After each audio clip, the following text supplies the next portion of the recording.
Bismillah. Assalamualaikum warahmatullahi wabarakatuh.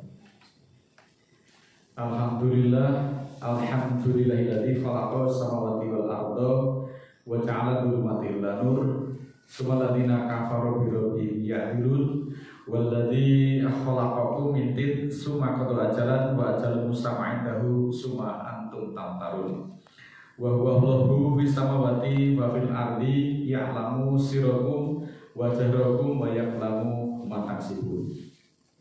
Asyhadu alla ilaha illallah wahdahu la syarikalah innama huwa ilahul wahid. Allahu la ilaha illa huwa rabbul arsyil azim.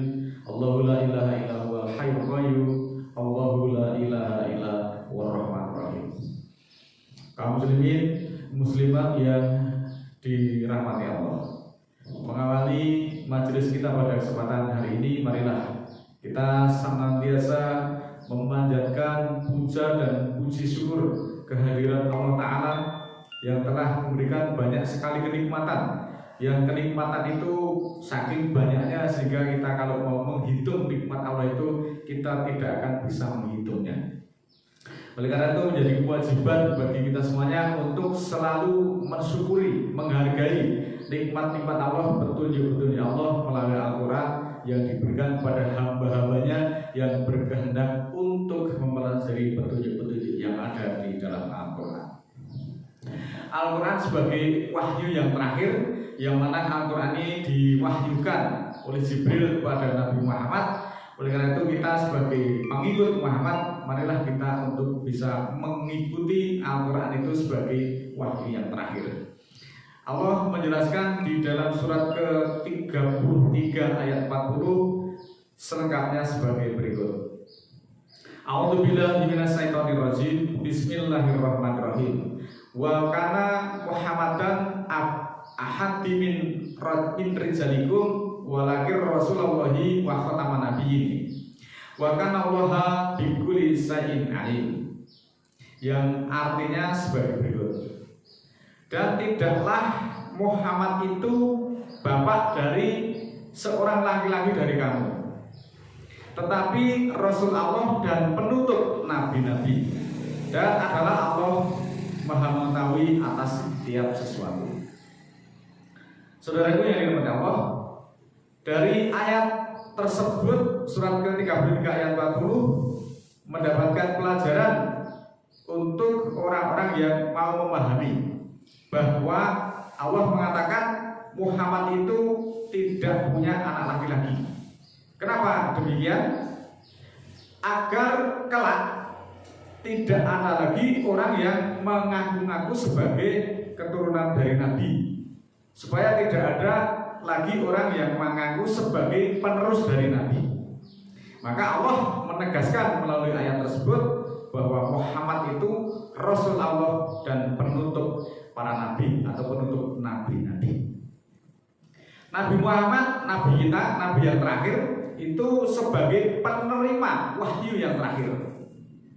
Tentu turunnya juga terakhir, dan setelah Al-Quran itu tidak ada lagi wahyu yang tercecer.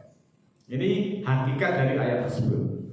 Karena memang Al-Quran itu sudah tamat, sudah sempurna dengan benar dan adil, ditegaskan oleh Allah di dalam surat ke-6 ayat 115. A'udzubillahi minasyaitonirrajim. Bismillahirrahmanirrahim.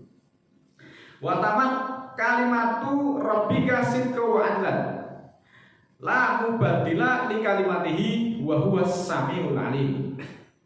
Telah tamat, telah sempurna, telah selesai kalimat Tuhanmu dengan benar dan adil. Tidak ada perubahan bagi kalimat-kalimatnya, dan Allah Maha mendengar lagi Maha mengetahui. Saudaraku yang dirahmati Allah, selanjutnya di dalam surat ke-4 ayat 82 kita ditanya oleh Allah, apakah kamu tidak mentadabbur Al-Quran? Apakah kamu tidak mengkaji, mendalami, memahami, menganalisa Al-Quran? Afala yattadabbaruna Al-Quran walau kana min indi ghairillahi lawajadu fihi ikhtilafan katsira. Tidakkah mereka mentadabbur Al-Quran? Tidakkah mereka mengkaji, mendalami, menganalisa ayat-ayat Al-Quran? Kalau dia yang dikaji tadi selain dari Allah, tentulah yang akan didapatkan di dalamnya adalah pertentangan atau kontradiksi yang banyak. Nah, ini Al-Quran sebagai wahyu yang terakhir agar manusia mentadabbur. Kenapa justru kamu tidak mentadabbur Al-Quran? Kenapa justru kamu tidak memperhatikan Al-Quran? Kalau dia datangnya itu bukan dari ayat-ayat Allah, tentulah yang kamu uji, yang kamu pelajari, yang kamu dalami tadi tidak akan mendapatkan apa-apa kecuali pertentangan yang banyak, kontradiksi yang tidak berwujud. Tetapi kalau Al-Quran itu tidak ada pertentangannya, Al-Quran itu tidak ada kontradiksinya. Karena apa? Satu dengan yang lainnya, ayatnya saling terkait, saling menjelaskan, saling melengkapi. Itulah Al-Quran. Maka kita harus mengkaji Al-Quran, kita harus mentadabbur Al-Quran secara menyeluruh. Kitabun anzalnahu ilaika mubarakun liyadabbaru ayatihi waliyadzakkara ulul albab.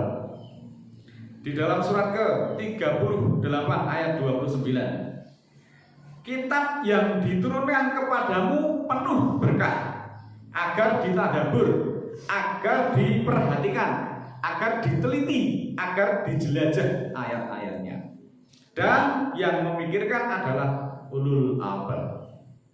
Saudaraku sekalian yang dirahmati Allah, dari beberapa ayat yang sudah saya bacakan di muka mengandung makna berbagai hal sebagai berikut. Yang pertama, bahwa Al-Quran itu telah selesai, dikatakan tamat, wa tamat kalimatul rabbika sidqan wa adlan.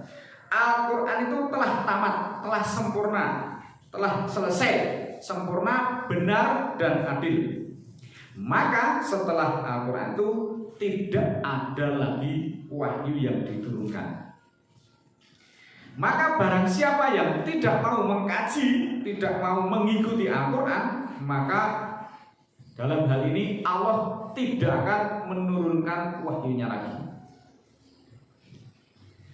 Yang menjadi pertanyaan di dalam hati kita, kenapa justru sekarang ini banyak sekali keterangan-keterangan yang dinyatakan dari Nabi. Padahal Al-Quran menyatakan Al-Quran sudah tamat, sudah selesai, tidak ada yang tercecer lagi.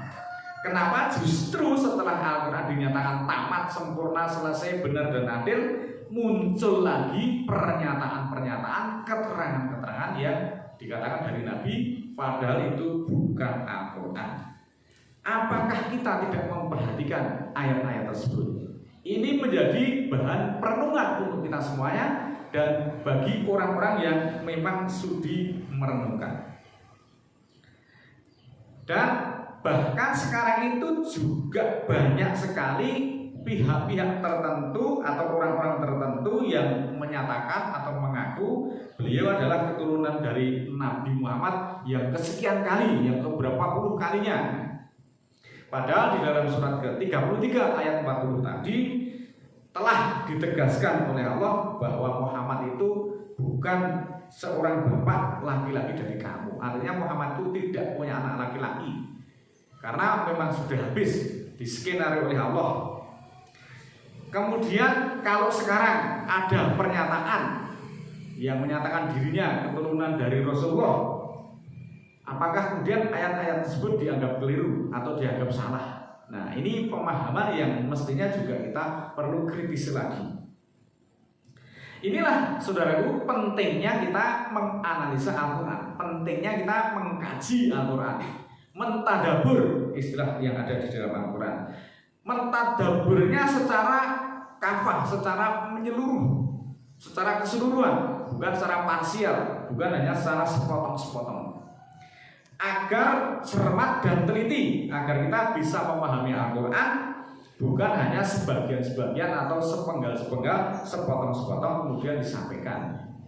Karena ayat-ayat Al-Quran itu satu sama yang lainnya itu saling terkait dan saling menjelaskan, sehingga akan membentuk sebuah struktur pengertian tertentu tergantung tema apa yang dibahas di dalam kesempatan itu. Oleh karena itu marilah kita mengkaji, kita mentadabbur Al-Quran, karena Al-Quran memang rahmat. Janganlah Al-Quran kemudian hanya disampaikan kemudian di dalam forum-forum tertentu, forum-forum terbuka, Al-Quran yang untuk berdebat. Allah justru melarang hal itu. Surat ke-29 ayat 46, wala tujadilu ahlal kitabi ila billati hiya ahsanu ilal ladina dzalamu minhum wa qulu amanna billahi unzila ilaina wa unzila ilaikum wa ilahuna wa ilahukum wahidun wa nahnu lahu muslimun. Dan janganlah berbantah-bantah, janganlah berdebat dengan para ahli kitab kecuali dengan yang lebih baik, kecuali orang-orang yang dolim. Nah, kalau berdebat itu Allah mengatakan itu justru orang dolim, maka jangan berdebat tentang Al-Quran. Selanjutnya, katakan saja kami beriman dengan yang diturunkan kepada kami dan yang diturunkan kepadamu, dan Tuhan kami serta Tuhan kamu adalah Tuhan yang satu, dan kami muslim untuknya. Nah, inilah Tuhan kami dan Tuhan kamu adalah Tuhan yang satu. Tuhan kami, Tuhannya Musa, Tuhannya Nuh, Tuhannya Isa dan sebagainya dan seterusnya, itu adalah Tuhan yang satu. Sudah barang tentu aturannya sama, berlaku sepanjang masa di seluruh permukaan bumi, sehingga untuk apa diperdebatkan? Tidak ada hakikatnya untuk memperdebatkan Al-Quran itu, supaya kita menyeru kepada garis hukum Allah. Utmu ila sabili rabbika bil hikmati wal mau'izatil hasanah wajadilhum billati hiya ahsanu. Inna rabbaka huwa a'lamu bima dhalla an sabilihi wa huwa a'lamu bil muhtadin. Surat ke-16 ayat 125. Serulah kepada garis hukum Tuhanmu dengan hikmah, dengan itek, dengan sains, dan dengan pelajaran yang lebih baik, dan bantahlah mereka dengan yang lebih baik. Sesungguhnya Tuhanmu, Dia mengetahui siapa yang sesat di dalam garis hukumnya, dan Allah mengetahui orang-orang yang mendapat petunjuk. Dari ayat-ayat itu Allah secara tegas, secara jelas memerintahkan kepada kita semuanya, orang-orang beriman, jika menyampaikan sesuatu yang datang dari Al-Quran, itu adalah dengan cara-cara yang sopan santun, cara-cara yang bijak, cara-cara yang baik. Al-Quran itu diturunkan sebagai petunjuk, bukan untuk saling berdebat, untuk saling merendahkan, saling mengalahkan. Memang banyak sekali orang-orang yang merasa ilmunya tinggi, sudah mondok bertahun-tahun, bahkan kuliah di tempat-tempat tertentu di luar negeri, kemudian dengan sombongnya mendatang sana, datang ke sini, itu hanya untuk mengajak debat. Kalau diberikan analisa Al-Quran, mereka sudah tidak gape lagi, sudah tidak kreas lagi. Yang disampaikan justru kemudian alibinya, argumennya, supaya mereka diketahui tingkat keilmuannya yang tinggi itu menurut pemahaman mereka. Menghadapi orang-orang seperti itu, memang sebaiknya kita tidak melayani. Allah kemudian justru malah memerintahkan untuk berpaling, untuk meninggalkan saja orang-orang yang dolim itu. Jadi untuk apa kita berdebat tentang Al-Quran? Tidak ada faedahnya.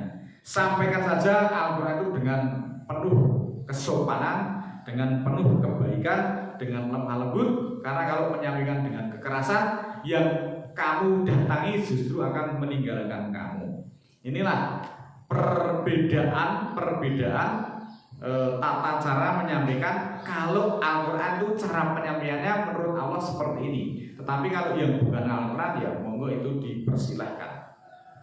Oleh karena itu seyogianya marilah kita belajar Al-Quran, kemudian menyampaikan itu juga dengan cara yang bijaksana, dengan cara yang baik dan sopan. Al-Quran itu penuh rahmat, Al-Quran itu penuh hikmah.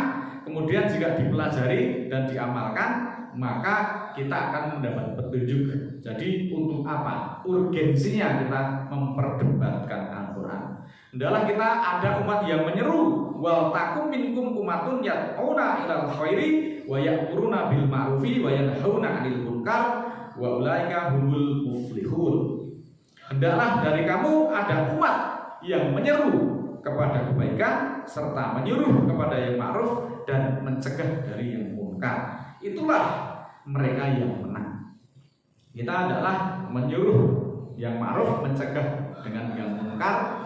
Kalau ada seruan amar ma'ruf nahi munkar itu kepada siapa saja, bahkan kepada kerabat, kepada penguasa pun juga, kalau diseru dengan kebaikan supaya penguasa itu tidak menyimpang, supaya penguasa itu melindungi rakyatnya, kemudian jangan ditanggapi itu sesuatu hal yang radikal. Kita mengajak kebaikan kok. Kenapa justru kita terhadap seruan-seruan berbuat yang ma'ruf, mencegah dan yang munkar, kemudian justru tanggapannya seperti itu. Banyak sekali pernyataan-pernyataan kontraproduktif. Sebetulnya kita hanya mengajak supaya kita kembali kepada garis hukum Allah, kepada tuntunan Allah yang ada di dalam Al-Quran. Mudah-mudahan Allah mengampuni kita semuanya. A'udzubillahi minasyaitonirrajim. Bismillahirrahmanirrahim. Allahumma ighfirli walil mu'minina wal mu'minat al-ahya'i minhum wal amwat innaka samiyun qaribun mujibud da'wat innaka 'ala kulli syai'in qadir. Rabbana la tu'akhidna in nasina aw akhtana Rabbana wa la tahmil 'alaina isran kama hamaltahu 'alal ladzina min qablina Rabbana wa la tuhamilna ma la taqata lana bihi wa'fu 'anna waghfir lana warhamna anta maulana fansurna 'alal qaumil kafirin. Rabbana ighfir lana dzunubana wa kaffir 'anna sayyi'atina wa tawaffana ma'al abrar. Rabbana la tuzigh qulubana ba'da idh hadaitana wa hab lana min ladunka rahmah innaka antal wahhab. Rabbana ighfir lana wa li ikhwanina alladziina sabaquna bil iman wa la taj'al fi qulubina ghillan lil ladziina amanu rabbana innaka ra'ufur rahim. Subhana rabbika rabbil izzati amma yasifun wa salamun alal mursalin walhamdulillahi rabbil alamin. Assalamualaikum warahmatullahi wabarakatuh.